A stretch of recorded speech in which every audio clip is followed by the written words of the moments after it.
तो प्यारे विद्यार्थियों नमस्कार, स्वागत है आप सबका एक और नए वीडियो में। प्यारे विद्यार्थियों, आज हम यहाँ पर देखेंगे प्री बोर्ड परीक्षा 2026 के लिए कक्षा 12 का आपका भौतिक शास्त्र विषय का पूरा पेपर और इस पेपर का पूरा सॉल्यूशन। जी हाँ प्यारे बच्चों, आज मेरे द्वारा यहाँ पर आपको पूरा का पूरा क्वेश्चन पेपर विद सॉल्यूशन के साथ में बताया जाएगा। एक भी क्वेश्चन का आंसर प्यारे बच्चों यहाँ से आपका मिस नहीं होगा अगर आपने इस पेपर को अच्छे प्रकार से देख लिया तो। अब चलो अपन जल्दी से आगे बढ़ते हैं, समझते हैं कि प्री बोर्ड परीक्षा 2026 का कक्षा 12 का आपका भौतिक शास्त्र विषय का पेपर परीक्षाओं में देखने को कैसा मिलेगा। ए टू जेड सभी के सभी क्वेश्चन और उन क्वेश्चन के आंसर प्यारे बच्चों मेरे द्वारा यहाँ से आपको बताए जाएंगे। तो चलो अपन जल्दी से आगे बढ़ते हैं, समझते हैं आपके पूरे इस पेपर को और इस पेपर के पूरे सॉल्यूशन को। तो देखिएगा प्यारे बच्चों, निर्देश आपके पेपर में परीक्षाओं में इस प्रकार से ये यहाँ पर दिए गए जैसे कि मैं आपको बता रहा हूँ। और उसके बाद में देखो यहाँ से आपके पेपर की शुरुआत होती है। पेपर की शुरुआत में पहला क्वेश्चन पूछा है, प्रत्येक प्रश्न के लिए दिए गए विकल्पों में से सही विकल्प चुनकर लिखिए। देख सकते हो पहला क्वेश्चन पढ़ते हैं, एक कूलम आवेश में इलेक्ट्रॉन की संख्या होती है। देख सकते हो प्यारे बच्चों, इस क्वेश्चन का राइट आंसर आपका क्या आ जाएगा। 2 नंबर का प्यारे बच्चों इसका राइट आंसर होगा 6.25 गुणा 10⁻18 इस क्वेश्चन का उत्तर होगा। और उसके बाद में देखो अगला क्वेश्चन, किसी चालक में धारा का प्रवाह होता है। देख सकते हो प्यारे बच्चों, किसी भी चालक में धारा का प्रवाह क्या होता है, मूल मुक्त इलेक्ट्रॉनों का प्रवाह प्यारे बच्चों इसमें होता है, जो कि आपका 2 नंबर का लिखा है। ठीक है, इस प्रकार से प्यारे बच्चों जैसे क्वेश्चन मैं आपको बता रहा हूँ ना, ठीक वैसा का वैसे क्वेश्चन पेपर आपको परीक्षाओं में भी देखने को मिलेगा। एक भी क्वेश्चन का आंसर प्यारे बच्चों यहाँ से आपका मिस नहीं होगा। अब उसके बाद में देखो आगे आपके पेपर में परीक्षाओं में क्वेश्चन इस प्रकार से पूछे जाएंगे, एक गतिमान आवेश उत्पन्न करता है। देख सकते हो प्यारे बच्चों, एक गतिमान आवेश क्या उत्पन्न करता है, तो देखो इसका राइट आंसर आपका आ जाएगा स्थिर विद्युत क्षेत्र। देखो प्यारे बच्चों, इस क्वेश्चन का उत्तर होगा जो कि कहाँ पर लिखा है, देख सकते हो ये तीसरे नंबर का इस क्वेश्चन का उत्तर होगा। और उसके बाद में देखो अगला क्वेश्चन पढ़ते हैं, लेंज का नियम आधारित है। देख सकते हो प्यारे बच्चों, लेंज का नियम किस पर आधारित है, तो देखो उसका राइट आंसर आपका आ जाएगा ऊर्जा संरक्षण के नियम पर आधारित है। कहाँ पर लिखा है, देख सकते हो प्यारे बच्चों ये लिखा है ऊर्जा संरक्षण के नियम पर ये आधारित है। और इस प्रकार से आप लोग इन क्वेश्चन के उत्तर को देख लो जैसा कि मैं आपको बता रहा हूँ। एक भी क्वेश्चन का उत्तर प्यारे बच्चों यहाँ से आपका मिस नहीं होगा। प्रश्न नंबर ई कहता है प्यारे बच्चों, देख सकते हो निर्वात में तरंग चाल है। देख सकते हो प्यारे बच्चों, इस क्वेश्चन का राइट आंसर आपका ये आ जाएगा, यहाँ से आप लोग देख लें। देख सकते हो प्यारे बच्चों, इसका राइट आंसर आपका कौन सा आएगा, तीसरे नंबर का प्यारे बच्चों इस क्वेश्चन का राइट आंसर होगा जो कि ये लिखा है, ये इसका राइट आंसर होगा। इस प्रकार से प्यारे बच्चों आपको मैंने यहाँ तक के सभी क्वेश्चन और उन क्वेश्चन के उत्तर बता दिए। और उसके बाद में देखो अब अगला क्वेश्चन पढ़ते हैं, ज्यामितीय छाया में प्रकाश के अतिक्रमण को कहते हैं। ज्यामितीय छाया में प्यारे बच्चों देखो प्रकाश के अतिक्रमण को क्या कहा जाता है, तो देखो प्यारे बच्चों इसको कहते हैं विवर्तन। विवर्तन प्यारे बच्चों इस क्वेश्चन का उत्तर होगा जो कि मैंने आपको बता दिया। और उसके बाद में देखो यहाँ से आप लोग रिक्त स्थानों की पूर्ति को पूरा कर लेना। रिक्त स्थान आपके पेपर में परीक्षाओं में कैसे पूछे जाएंगे, चलो मैं आपको एक एक करके सभी रिक्त स्थान बता देता हूँ। पहला क्वेश्चन प्यारे बच्चों पूछा है, दो समांतर धारावाही चालक तारों में एक ही दिशा में दिशा धारा प्रभावित हो रही है तो वे एक दूसरे को करेंगे। देख सकते हो प्यारे बच्चों क्या करेंगे, तो देखो इसका राइट आंसर आपका आ जाएगा आकर्षित करेंगे। क्या लिखोगे, आकर्षित। प्यारे बच्चों इस क्वेश्चन का राइट आंसर आ जाएगा। ट्रांसफार्मर के सिद्धांत पर कार्य करता है।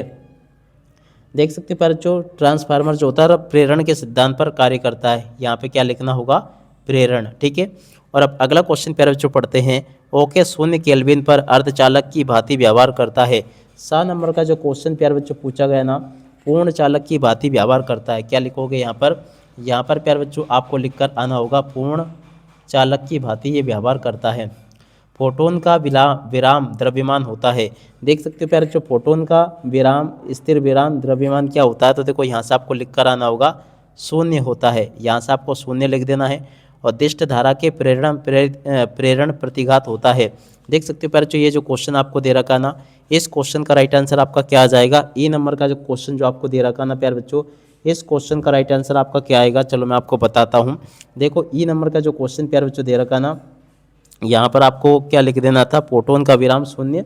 देखो प्यारे बच्चों इसमें भी आपको 0 लिखना होगा, यहाँ पर भी आपका क्या आ जाएगा 0। तो यहाँ पे प्यारे बच्चों आप लोग 0 लिख दे, इसका राइट आंसर आपका 0 आ जाएगा। और फ नंबर का जो क्वेश्चन प्यारे बच्चों आपको दे रखा है, प्रकाश के विवर्तन के लिए बाधा का आकार प्रकाश। तो देखो प्यारे बच्चों यहाँ पर आपको लिख कर आना होगा प्रकाश के विवर्तन। यहाँ पर प्यारे बच्चों आपको विवर्तन लिख कर आना होगा। इस प्रकार से प्यारे बच्चों आपको मैं यहाँ तक के सभी क्वेश्चन और उन क्वेश्चन के उत्तर बता चुका हूँ। आप लोग इनको देख लें और पूरा का पूरा इसको समझ भी लें, ताकि प्यारे बच्चों आपको ये अच्छे प्रकार से समझ में आ सके। ठीक है, और उसके बाद में देखो आगे आपके पेपर में यहाँ पर आपसे सत्य सत्य पूछे जाएंगे। तो यह देखो यहाँ से आप लोग सत्य सत्य को देख लें। सत्य सत्य में पहला क्वेश्चन पढ़ते हैं, हाइड्रोजन परमाणु की आयनन ऊर्जा होती है। देख सकते हो प्यारे बच्चों हाइड्रोजन परमाणु की आयनन ऊर्जा कितनी होती है। तो चलो प्यारे बच्चों आपको मैं बताता हूँ, ताकि प्यारे बच्चों आप लोग अपनी परीक्षाओं में इन सभी के सभी क्वेश्चन और इन क्वेश्चन के उत्तर को लिख कर आ सके। देख सकते हो प्यारे बच्चों ये जो क्वेश्चन दे रखा ना पहले वाला, ये आपका सत्य हो जाएगा। दूसरे नंबर का क्वेश्चन पढ़ते हैं, इलेक्ट्रॉन निम्न अवस्था गिरने पर फोटोन उत्सर्जित करता है। दूसरे नंबर का जो क्वेश्चन प्यारे बच्चों पूछा ये भी आपका सत्य हो जाएगा। हाइड्रोजन बम की क्रिया विधि नाभिकीय विखंडन पर आधारित है। 7 नंबर का जो क्वेश्चन प्यारे बच्चों आपको दे रखा ना, ये भी आपका क्या हो जाएगा, सत्य हो जाएगा। प्रकाशिक तंतु व्यतिकरण के सिद्धांत पर कार्य करता है। 10 नंबर का जो प्यारे बच्चों क्वेश्चन दे रखा ना, ये भी आपका असत्य हो जाएगा। सामान्य समायोजन की स्थिति में खगोलीय दूरदर्शी की नली की लंबाई होती है। देख सकते हो प्यारे बच्चों ये जो क्वेश्चन आपको दे रखा ना ई नंबर का, ये वाला क्वेश्चन प्यारे बच्चों आपका असत्य हो जाएगा। ठीक है, तो ऐसे आप लोग यहाँ तक के इन क्वेश्चन को और इन क्वेश्चन के उत्तर को देख लो, जैसा कि मैंने आपको बताया। अब चलो उसके बाद में अपन आगे बढ़ते हैं, आगे के सभी क्वेश्चन और उन क्वेश्चन के उत्तर को देख लेते हैं। एक भी क्वेश्चन का उत्तर प्यारे बच्चों यहाँ से आपका मिस नहीं होगा। यहाँ से आप लोग इन प्रश्नों को भी देख लें जो कि यहाँ पर आपको दिए गए हैं। तो चलो मैं आपको इन क्वेश्चन के उत्तर बताता हूँ। रेडियो तरंगे प्यारे बच्चों देखो, इसकी जुड़ के आपको करना होगा मार्कोनी से। देखो रेडियो तरंगों की जुड़ के मिलान किससे हो जाएगा, मार्कोनी से। पराबैंगनी तरंगों की जुड़ के मिलान प्यारे बच्चों आपका हो जाएगा डी ब्रोगली से। तो देखो प्यारे बच्चों इसका राइट आंसर आपका बी नंबर का आ जाएगा। दृश्य प्रकाश की जोड़ के मिलान प्यारे बच्चों आपको किससे करना होगा, न्यूट्रॉन से। देखो इसकी जोड़ के मिलान प्यारे बच्चों आपको किससे करना होगा, न्यूटन से। और द्रव्य तरंग की जोड़ के मिलान प्यारे बच्चों आपको किससे करना होगा, यहाँ पर आपको लिख कर आना होगा। चौथे नंबर पे जो प्यारे बच्चों लिखा ना, इसकी जोड़ के मिलान प्यारे बच्चों आपका आ जाएगा देखो डी ब्रोगली से। कहाँ पर लिखा है, देखो डी ब्रोगली। देखो ये यहाँ पर आपको इस प्रकार से इन क्वेश्चन के उत्तर को देखकर जाना होगा, जैसा कि मैं आपको बता रहा हूँ। देखो पदार्थ तरंग की जुड़ के मिलान प्यारे बच्चों आपका हो जाएगा, और दृश्य प्रकाश की जुड़ के मिलान प्यारे बच्चों आपका इस प्रकार से देख लेना, जैसे कि मैं आपको बता रहा हूँ। उसके बाद में देखो यहाँ पर क्वेश्चन जो लिखा ना, प्रकाश विद्युत प्रभाव का समीकरण देख सकते हो, इसकी जुड़ी के प्यारे बच्चों आपको करना होगा आइंस्टाइन से। और इलेक्ट्रॉन की खोज प्यारे बच्चों देखो किसने की थी, जे थॉमसन के द्वारा की गई थी। ठीक है ना, इस प्रकार से प्यारे बच्चों आप लोग इन क्वेश्चन के उत्तर को देख लो, जैसा कि मैंने आपको बताया। और उसके बाद में देखो द्रव्य तरंग की जुड़ के प्यारे बच्चों आपको इस प्रकार से कर देना है। यहाँ पर आपको मैं जिस प्रकार से क्वेश्चन बता रहा हूँ ना, ठीक वैसे के वैसे क्वेश्चन आपके पेपर में परीक्षाओं में आपको देखने को मिलेंगे, जो कि प्यारे बच्चों आपके पेपर में परीक्षाओं में आपसे पूछे जाएंगे। इस प्रकार से आप लोग इनको देख लें और पूरा का पूरा समझ लें। तो देखिएगा प्यारे बच्चों, अब आगे अगर बढ़े ना, तो इसके पहले आप लोग जोड़ी को देख लीजिएगा। देखो प्यारे बच्चों पहले नंबर की जो जोड़ी दे रखी थी ना, इसका ई नंबर से मिलान बिल्कुल एकदम सही है। और दूसरे नंबर की जो जोड़ी दे रखी है ना प्यारे बच्चों, देखो इसकी जुड़ के प्यारे बच्चों आपको आ नंबर से करना होगा। ठीक है ना, तो दूसरे की जुड़ के प्यारे बच्चों आपका आ से हो जाएगा। और तीसरे की जोड़ी प्यारे बच्चों आपकी दा नंबर से मिल जाएगी, एकदम सही है तीसरी तो। और उसके अलावा देखो चौथे नंबर की जो जोड़ी दे रखी है ना, इसकी जोड़ के प्यारे बच्चों आपका इससे होता बा नंबर से। ठीक है ना, तो चौथी की जोड़ के इससे कर लेना। और पाँचवें नंबर की जो जोड़ी प्यारे बच्चों आपको दे रखी है, इसकी जोड़ के प्यारे बच्चों आपका हो जाता फा नंबर से, जो कि देखो ये लिखा है, तो पाँचवें की जोड़ी इससे मिल जाती। और छठे नंबर की जो जोड़ी दे रखी है ना, इसकी जोड़ी के प्यारे बच्चों आपका हो जाता सा से।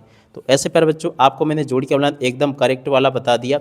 अब इसके बाद में देखो यहाँ पर आपके पेपर में एक वाक्य फिर एक शब्द में उत्तर दे रखे हैं। तो पहले प्यारे बच्चों आप लोग सभी के सभी एक वाक्य फिर एक शब्द में उत्तर को देख लेना। चलो मैं आपको एक एक करके इन सभी क्वेश्चन के उत्तर को बता देता हूँ। पहला क्वेश्चन जो पूछा ना, पृथ्वी का विद्युत विभव कितना होता है, तो देख सकते हो प्यारे बच्चों यहाँ पर आपको लिख कर आना होगा 0। इसका राइट आंसर 0 आ जाएगा। अनुगमन वेग का मान एसआई पद्धति में किस कोटि का होता है। 12 नंबर का जो क्वेश्चन पूछा ना प्यारे बच्चों, तो देखो इसका राइट आंसर आपको लिख कर आना होगा 10⁻⁻⁴। और उसके बाद में देखो यहाँ पर आपको लिख कर आना होगा m/s। ठीक है, और अब अगला क्वेश्चन, कार्यफलन और देहली आवृत्ति में संबंध है। देख सकते हैं बच्चों इसका राइट आंसर आपका क्या आ जाएगा, यहाँ पर आपको लिख कर आना होगा d0। और उसके बाद में इज इक्वल टू, और यहाँ पर आपको लिखना होगा an/, और देखो AnV0 यहाँ पर आपको लिख कर आना होगा ये। ठीक है, और किसी सेल का विद्युत बल्ब उसकी टर्मिनल वोल्टता को क्यों अधिक करता है। 10 नंबर का प्यारे बच्चों क्वेश्चन जो लिखा ना, यहाँ पर आपको लिख कर आना होगा, क्योंकि जब भी सेल बंद होता है तो उसे आंतरिक प्रतिरोध के सिरों पर विभव का पतन हो जाता है। ठीक है ना, चलो प्यारे बच्चों इस क्वेश्चन का उत्तर मैं आपको बता देता हूँ। देखो इस प्रकार से आपको इस क्वेश्चन का उत्तर पूरा का पूरा यहाँ से नोट कर लेना है। देखो ये लिखा है, ठीक है ना, क्योंकि जब भी सेल ये बंद हो जाता है, तो इस प्रकार से आप लोग पूरा का पूरा इसका उत्तर लिख देना। और ये प्यारे बच्चों आपका ई नंबर के क्वेश्चन का उत्तर लिखा है। ठीक है, इस प्रकार से प्यारे बच्चों आपको मैंने यहाँ तक के सभी क्वेश्चन और उन क्वेश्चन के उत्तर बता दिए। एक भी क्वेश्चन का उत्तर प्यारे बच्चों यहाँ से आपका मिस नहीं होगा, जैसा कि मैंने आपको बताया। अब इसके बाद में जो आगे आपके पेपर में क्वेश्चन दे रखे हैं, चलो मैं आपको इन सभी के सभी क्वेश्चन और इन क्वेश्चन के आंसर बता देता हूं, ताकि प्यारे बच्चों आपको पूरा का पूरा पेपर अच्छे से समझ में आ सके और आप सब लोग प्यारे बच्चों अपनी परीक्षा में टॉप कर सके। एक एक क्वेश्चन के आंसर प्यारे बच्चों मेरे द्वारा आपको बताए जाएंगे, एक भी क्वेश्चन का उत्तर प्यारे बच्चों यहाँ से आपका मिस नहीं होगा। तो देखो अब आगे आपके पेपर में परीक्षा में जो क्वेश्चन दिए गए ना, चलो मैं आपको एक एक करके इन सभी क्वेश्चन के उत्तर बताता हूँ। तो देखो प्रश्न नंबर 5 जो पूछा ना, देख लीजिएगा, लेंज का नियम लिखिए।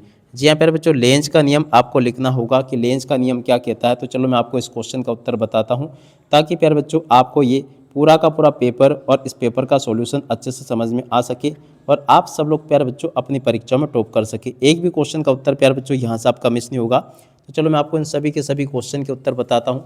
इसके पहले देखो प्रश्न नंबर 5 के सभी उत्तर मैंने आपको बता दिए थे। 5 के बाद में देखो अगला प्रश्न नंबर 6 जो कहता है, चलो मैं आपको इन क्वेश्चन के उत्तर बता देता हूँ। तो लीजिए प्यारे बच्चों, इसके बाद में जो आगे क्वेश्चन पूछे उन क्वेश्चन के उत्तर को देखते हैं। लेंज का नियम लिखिए। तो देखिएगा प्यारे बच्चों, लेंज का नियम यहाँ से देखकर लिख देना, ये लिखा लेंज का नियम, ठीक है। और उसके बाद में देखो संधारण कैपेसिटी, इस क्वेश्चन के उत्तर को यहाँ से देख लो। प्रश्न नंबर 7 के उत्तर को प्यारे बच्चों यहाँ से देख लो, जो कि पूछा गया आपसे। तो देखो प्रश्न नंबर 7 का उत्तर भी देख लो, 8 का, 9 का, इन सभी क्वेश्चन के उत्तर को मैं आपको बताऊंगा। देख सकते हो प्यारे बच्चों, यहाँ पर आपको इन क्वेश्चन के उत्तर दे रखे हैं। प्रश्न नंबर 60 का उत्तर ये 6 का उत्तर ये लिखा है और प्रश्न नंबर 8 का उत्तर प्यारे बच्चों ये दे रखा है और प्रश्न नंबर 8 के वाले क्वेश्चन का उत्तर ये लिखा है। प्रश्न नंबर 9 का उत्तर प्यारे बच्चों ये दे रखा है और प्रश्न नंबर अगले क्वेश्चन का उत्तर प्यारे बच्चों ये दे रखा है। प्रश्न नंबर 10 का उत्तर ये लिखा है, 10 के बाद वाले क्वेश्चन का उत्तर ये लिखा। प्रश्न नंबर 11 का उत्तर प्यारे बच्चों ये दे रखा है। इसके बाद वाले क्वेश्चन के उत्तर प्यारे बच्चों ये दे रखे हैं। प्रश्न नंबर 12 के उत्तर को यहाँ से देख लो और उसके बाद वाले क्वेश्चन के उत्तर को यहाँ से देख लीजिएगा। प्रश्न नंबर 13 के उत्तर को प्यारे बच्चों यहाँ से देख लो और इसके वाले क्वेश्चन के उत्तर को यहाँ से देख लो। प्रश्न नंबर 14 के उत्तर को यहाँ से देख लो, उसके बाद वाले क्वेश्चन के उत्तर को यहाँ से देख लीजिएगा। उसके बाद में चलो अपन आगे बढ़ते हैं। आगे के सभी क्वेश्चन और उन क्वेश्चन के उत्तर मैं आपको बताता हूँ, ताकि प्यारे बच्चों आपको सभी के सभी क्वेश्चन के उत्तर समझ में आ सके। देखो इसके बाद में आगे आपके पेपर में परीक्षा में क्वेश्चन इस प्रकार से दिए जाएंगे, आप लोग पढ़ लें इनको पूरा का पूरा, यहाँ तक का आपका पूरा पेपर होगा जैसा कि मैंने आपको बताया। और उसके बाद में देखो इस प्रकार से क्वेश्चन आपके पेपर में परीक्षा में आपको देखने को मिलेंगे। देख सकते हो यहाँ तक के सभी क्वेश्चन प्यारे बच्चों आपको मैंने बता दिए। जैसे क्वेश्चन प्यारे बच्चों मैंने बताया ना, ठीक वैसे के वैसे क्वेश्चंस आपके पेपर में परीक्षा में आपको देखने को मिलेंगे। अब इसके बाद में देखो आगे आप लोग यहाँ से प्रश्न नंबर 16 के उत्तर को नोट कर लीजिएगा। 16 के बाद वाले क्वेश्चन का उत्तर ये लिखा। प्रश्न नंबर 17 का उत्तर, 17 के बाद में देखो 18वें क्वेश्चन का उत्तर ये लिखा। 19वें क्वेश्चन का उत्तर ये दे रखा है और उसके बाद में देखो प्रश्न नंबर 20 का उत्तर ये लिखा है। इस प्रकार से प्यारे बच्चों आपको मैं A to Z सभी के सभी क्वेश्चन के उत्तर बता चुका हूँ। अब इसी के साथ में इस वीडियो को यहीं पर पूरा करते हैं। नमस्कार, जय हिंद, जय भारत।